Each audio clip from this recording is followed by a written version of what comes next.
Today I'm going to talk about one of my least favorite subjects, math. And I don't know about you all, but especially since I recently just got back into college, I would absolutely rather not spend my free time solving mathematics equations. I did learn, however, at a very young age that subtraction is the process of getting rid of or taking away from. For example, and I'll keep it really basic, of course, 5 minus 5 equals 0. This tells me that to empty the contents of a bucket filled with 5 liters of liquid, in order to have 0 liters, I need to dump out the 5 liters. This Sunday's Revised Common Lectionary covers the Gospel of John, chapter 3, verses 22 to 30. John the Baptist's title was at stake here when Jesus had begun baptizing, and all were going to him now instead of John for this purification.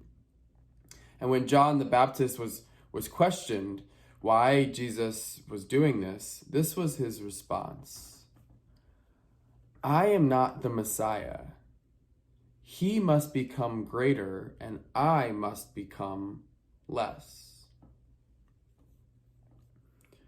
Have you ever heard that the spiritual way of life is simply a program of subtraction?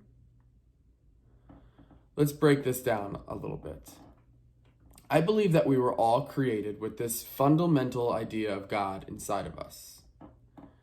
There was nothing as an infant that any of us could have done wrong, right?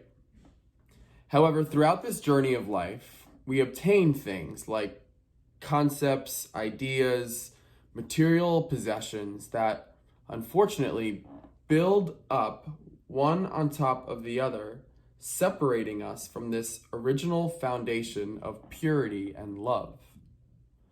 The worldly clamors slowly construct this mountain that figuratively blocks us off from the sunlight of the Spirit. Resentment, greed, lust, envy, sloth, hatred, guilt, shame, these things form this shield that protects us from receiving God's grace. To me, the spiritual journey is chipping away at these barricades piece by piece until we're able to again bask in the freedom and feel the warmth of the sunlight. This can also be known as experiencing the presence of God. John teaches us in this scripture that we must decrease in order for God to increase. John recognizes that although his way is good, Jesus' way is better. It cannot be all about us anymore. We are not the end all and be all. The world's contrary teachings tells us that we must fend for ourselves and look out for ourselves in order to gain a good career with lots of money and lots of cars and houses and all this attention. Today's one thing is that Spirit tells us differently. If we want to be quiet enough to hear the voice of God and obedient enough to act on it, we must be rid of ourselves. Is there no greater act of humility and surrender to fully understand that I am weak and He is strong? There's so much freedom in that. I no longer need to carry the weight of this world on my own. My life is not mine, frankly, and I am no longer responsible for it. I have made the decision to turn my will and my life over to the care of an infinite God.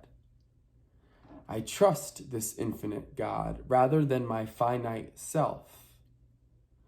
Less of me, more of Him. Now this kind of math I can get down with. Can you? Thank you for listening today. My hope is that your holiday season and end of year is full of meaning and joy.